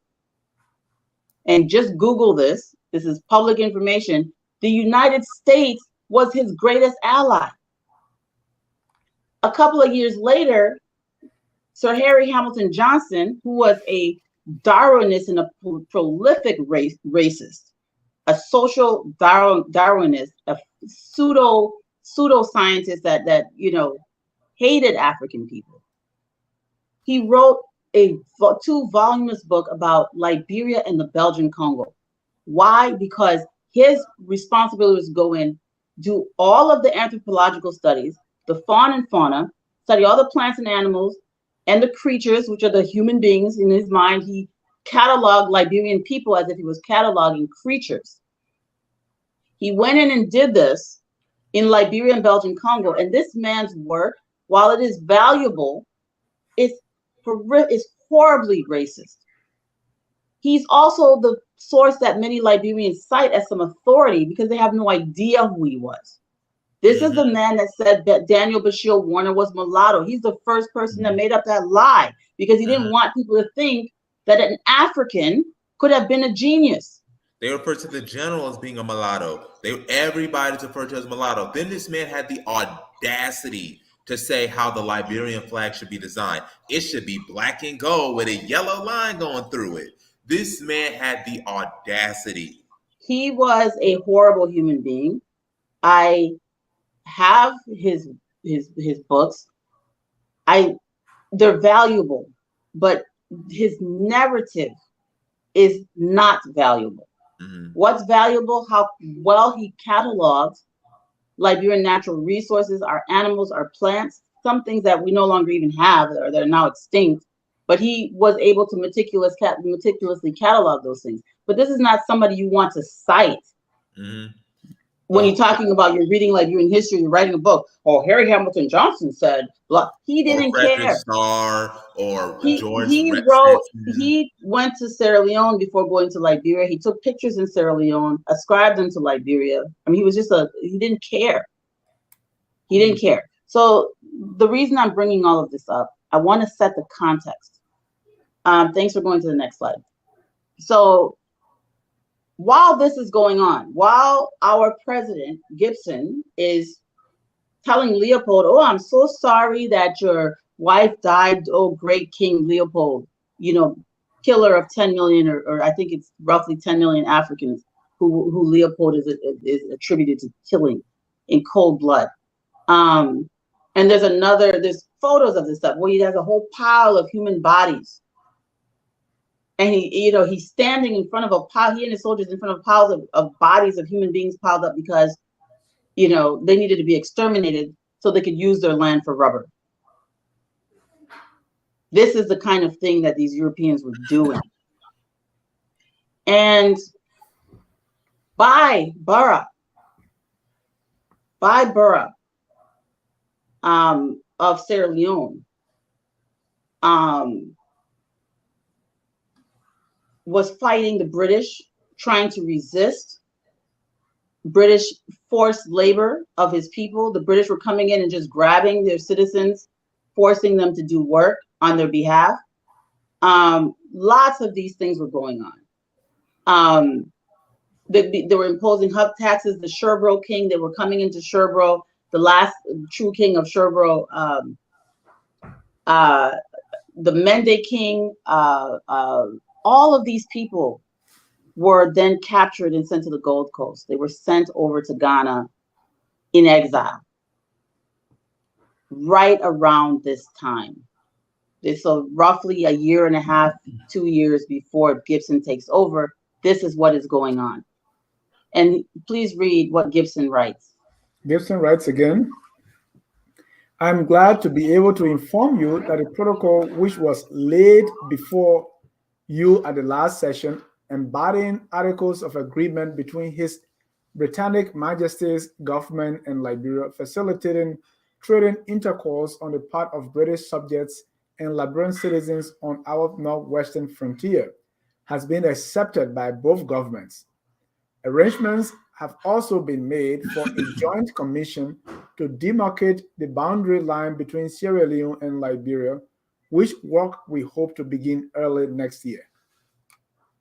So I underlined something because I often hear Liberians saying that, oh, they didn't consider us citizens.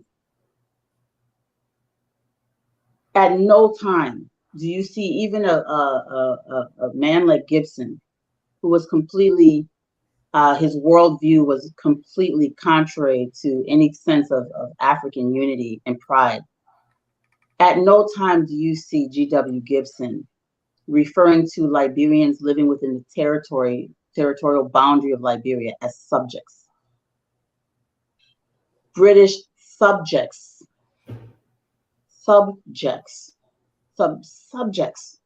and Liberian citizens. I want you to know that these British subjects and Liberian citizens are the same people. They're the same Bandi people. They're the same Kisi people. They're the same Mende people. They're the same Bambara people. The same Vai people. The same Madingo people.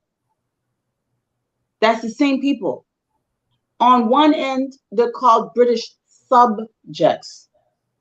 And on the other hand, they're called Liberian citizens at our northwest frontier. The same people. Somebody drew a line. The people on one side of the line are subjects. The people on the other side of the line are citizens. So the Temini General, I don't know if you can see that. The Temini General Baibara. Yeah. Okay. He surrendered. Okay, go ahead. Yeah, he surrendered on November 11, 1898. 98. Mm-hmm. The British had no formidable resistance to their land grab and imposition of hot taxes. Sherbro King Mana Lois and the Mende King, can you see it? Oh, the thing's going over. And the Mende King, Nyigua, I think it's Nyagua, Nyigua, were all exiled to the Gold Coast. Mm-hmm. So at this time, in our northwestern frontier, the British no longer have resistance from anyone except the Liberians, the Liberian citizens. So the British subjects are already subjugated when Gibson writes this letter. Who isn't subjugated? The Liberian citizens at the northwest frontier. They're still self-governing. This serves as a threat to the British Empire because it's inciting. They cannot cross the line to go to Liberia and steal labor. So what is happening is you have the British subjects fleeing to Liberia, flocking into Liberian territory. This has to be stopped. There's two ways to stop it. You either grab the territory or you cause a war. And we're going to get into that when we deal with the next president. Mm-hmm. But they're going to start using some really horrible and unconventional war tactics against Liberian people from this point forward. I mean, they're doing these little Jedi mind tricks. For example, telling when Gibson sends Berkeley and other members of his cabinet to England to go argue about these boundary issues, the British are like, okay, we're not going to give you your former territory back. We'll let you navigate on the Mono River, the river that is now the once you pass Bowater, side that big water you cross. This is the water they're talking about. Liberia doesn't have any boats. Giving them right to navigate for what reason? They don't have any boats. And the citizens that are up the Northwest Territory are completely engulfed in war at this point. You can go ahead and read that if it's necessary. Liberians get the right to navigate a river. It's London, October 12th. The Liberian officials who arrived in England early in August to obtain from Great Britain the right to navigate the Mano River have been successful, despite the fact that Great Britain was unwilling at first to grant the request of the Republic. In addition to this, the envoys discussed with the Colonial Office a proposition to strengthen Liberia's international status. This is in the New York Journal, October 13, 1901.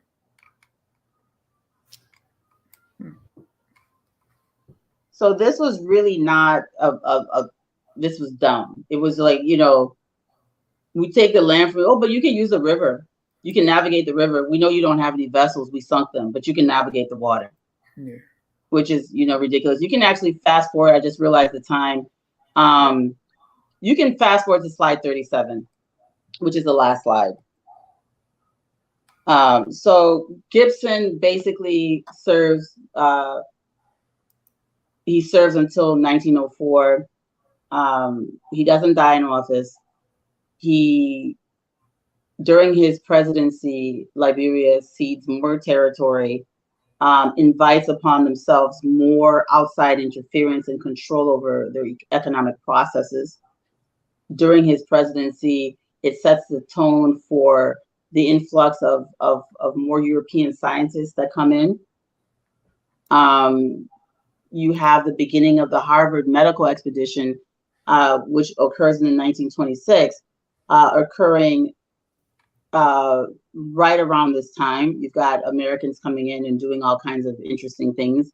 Germans also coming in and doing some experiments on Liberian citizens, unknowing Liberian citizens. Introduction of germ warfare. There's a lot of things that start happening. I wouldn't say germ warfare, that's a little strong. Disease experiments, which is the beginning of that. So they come in and they want to study a disease, want to study tropical diseases. So they will give the tropical disease to people, mostly doing this in Congo. There's some evidence that it was done in Liberia as well. And then they'll come back 20 years later to see what their work has done. So by 1926, when the Harvard medical expedition team comes, they're going back over other people's work and, oh, look, all these people have this smallpox. Oh, look, we'll take pictures. So it's all kinds of stupidness is going on, and really horrible, inhumane practices are starting to occur at this point. Liberia now starts to look like an economic tool for the United States. They're like, hey, plantation. Congo's over there, Liberia, the climate is similar. I mean, this is where all of these ideas start coming in. The next episode, we're going to get into that a bit more. But this was how Gibson's death was written about by the church that raised him and brought him up. This is literally all they published. And how did his presidency end? Did he resign? Did he not run for the second term? He didn't seek re-election. Arthur Brightman. He was he didn't seek re-election because he knew he was a failure at the job, and he wouldn't have been reelected anyway. Things were getting really, really bad, and they're going to go from worse to ridiculous. All right, let's. I also want to, before we wrap it up, I briefly. So, Vanessa, if you can read this last slide, then we'll just, we're done. The death of Reverend Dr. G.W. Gibson. The Reverend Garretson W. Gibson, Doctor of Divinity for many years, a missionary in and sometime president of the Republic of Liberia, died at Monrovia, Liberia on April 26 in the 78th year of his age.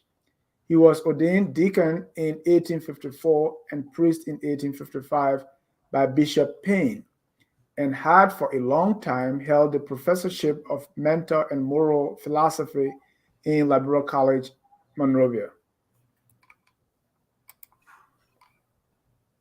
And so this mental and moral philosophy, this subjugation mindset, this internalized inferiority complex, bowing to your captors, being an obedient servant of your master, was the mantra. Being grateful to have been forcibly baptized and Christianized, being grateful to have been westernized, because this was closer to God, and the idea that Africanness was far from God and demonic, and all of these things that people tend to believe that separates us as Liberians, that if you are, the closer your proximity to Europeans makes you better, either by the color, the complexion, the shade of your skin, or by your cultural mimicking of Europeans. So the more you mimic, you could more adequately mimic Europeans in your dress, your manners, your thoughts, your speech, the more acceptable you were. And so for the formulation of this ideology is not new, but it becomes internalized by the entire society. This is the beginning of it. And it's something that is brought to people through, this Trojan horse of education and mission work, unfortunately. And this is not just in Liberia, it's all over Africa. So where you do have legitimate missionaries that are coming in to save souls and to spread the word of Christ, it is also, there's a rider along with that. They attach something to it. Thank you. And complete your thoughts so I can read a few comments. Okay, I was just going to say what they attach to it is what starts to be the cancer in the society. The concept that Africans are inferior, their culture is inferior, and it's something that should be condemned and detested. Wow. Few comments here before we have 5 minutes to close. This one from Bo Wilson Miller. I have also researched Dr. Gibson and had the same question about his middle name. There was one book, Liberia's Past and Present by Nathaniel Richardson, that had two versions of what the middle initial in Gibson's name represented. G. Dwe Wamo, great-great-grandpa Garretson Warner Gibson. Smith, that way, I keep saying that this woman should be supported by the government of Liberia to help restore Liberian culture. Very knowledgeable. Houston Brooks, were these various colonization societies sanctioned by the federal government of the United States, or were they just private ventures operating independently of the American government? Bo again, I believe Bo is from Maryland. Maryland joined Liberia in 1857, yes. And that had nothing to do with the French. It stemmed from issues with the Grebo tribe. Smith, Dennis, can you ask Carl about a place called Little Liberia? This place is located in River Says formerly Riverside's territory. And the last comment here, I know we have more. You are a true inspiration to African history, mostly Liberian history. That will help open African mind. Thank you. Those are a few of the comments there. You can respond, call, and then we can close. Let's see. So it was absolutely, we have other episodes, but yeah, it was definitely the French were inciting those wars, and it was a land grab. It was not the Grabos who grabbed land from Liberia, from Maryland, it was the French who took land from Maryland. And if the Liberian government had not annexed what was left of Maryland, all of what we think is Maryland today would be in Ivory Coast. Yeah. So let me add those two questions before you close, call. Was there permanent presence from the central government in Monrovia in the interior, since those people were considered citizens? And the second one from Riverside Pro, where was the Mana River? Is it the same Mana River? Yes.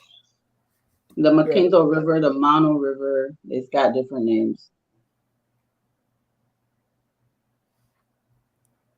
And what was the other question, Dennis? Was the permanent presence of from the central? If there was a presence of presidents in the interior, no, not he was the first. It was the first time for the people on the coast to even have. First of all, if you watch previous episodes, you'll know that there was a wall, a blockade against any of them entering the interior, because people were protecting the trade routes. They didn't want people to know where all of their stuff was coming from. So there were basically autonomous countries that did not want the Liberians on the coast penetrating. Gibson was the first high-ranking official. He was the president, but nobody really with any real high rank had ever been into the interior, penetrated that far. And so no, in 1900, there was no presence of Liberians that far into the territory. The territory was the boundary of Liberia, which meant that it could not be colonized. It did not mean that Liberians controlled the place, but they still referred to those living within the territory as their citizens. Although those people within the territory had their own nations, their own ways of life. You had some Muslim kings, you had Poro kings, and these kings had their own people that they were ruling over. So they were not subjects or subjugated to Liberia. They had not surrendered to Liberia and really didn't want to be Liberian. They had their countries already. And also they had rival states within the territory that did not want to come together under one umbrella. And we'll get into that as time goes on. What were some of the earlier questions that I didn't answer? Or we didn't answer, Jabari? Yeah. Did you want to take that one? I answered the quick question. We answered that.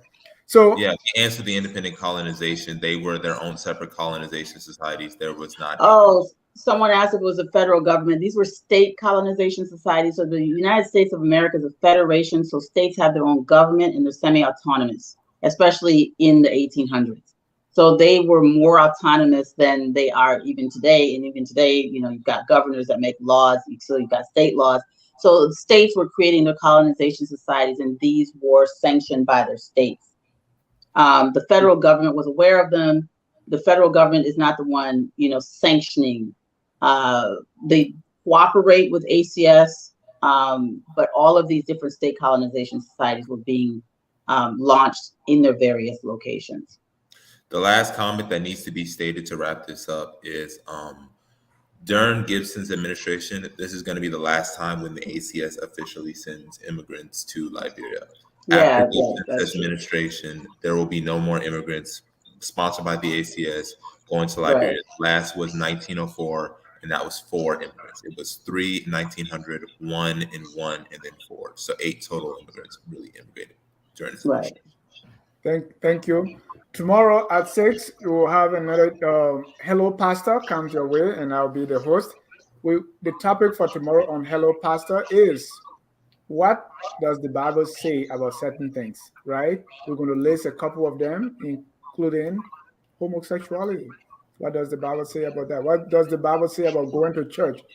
Voodoos, Did you sowing say seed. voodoos and going to church? Sowing Oh seed my to the pastor. God. What does the Bible say about that? And what does the Bible say about operating, getting our American dream, running a business? And when we have someone who has been arrested or so, what does the Bible say we should do? Pray, self-examine, No, we should judge them? stone the person. That's what it says. Or what do we do? You don't want to miss that on Hello Pastor, which comes your way every We need a whole Sunday debate on night. that Christianity versus African spirituality. There needs to be a whole focus on Liberia segment on that because I really ask him what Christianity says about people's traditional spirituality, Dennis, tomorrow. I'll watch the show. I'll call him and ask. I love him. He's actually very smart, Jabari. I enjoy his show. You guys should tune in and watch that. I really learn a lot watching that show. But thank you for coming. We take 39 seconds each to close. Let's start with you, Jabari. I'll say is I'm proud of Liberia. I love Liberia. We've been through a lot, and so seeing how we were able to manage to survive, to me, is something I always be grateful for. So, Liberia won. Thank you. So, yes, the story now, how we say it's all downhill from here. So going forward, tune in. We discussed President. Oh God, who was 15? I'm like, yeah. I've been saying it all show, and then his name's supposed to the three guys. Yeah, so when we get into Barkley and then we get into Howard, you all will really. I'm going to try to reveal the information so that you really understand what happened to make Liberia the way it is today and why we are so confused and why we have this amnesia about our past. But this is where it starts to get very intense, the war against Liberia and its resources. Thank you for watching, and please leave your comments or send your questions to Dennis, and we will get them answered for you. And if you graduated from G.W. Gibson, I saw there's a G.W. Gibson Alumni Association, right? What do you know about G.W. Gibson? What we've learned tonight, did it jive with what you knew before about G.W. Gibson, or contradicts it? What do you know? Let's talk. I'm very much interested in your comments and what you know and what you think about Mr. Gibson. And what do you make of your school being named after G.W. Gibson? I'm not starting any trouble here, but I just want you to understand who is he and what he stood for, and that I don't know if you know his middle name, for instance, and all that. So please send out your questions, your comments, and be part of the History Channel. Thank you, Carl. Thank you, Jabari. I want to thank our viewers for watching. Always focus on Liberia is where we educate, elevate, and promote all things Liberia. We never close any broadcast without playing our song that says, "We are all Liberians." Whether you believe G.W. Gibson was the best or the worst, or whatever you think of him, we are all Liberians. Good night, and God bless you. We are Liberians. Liberia is our home.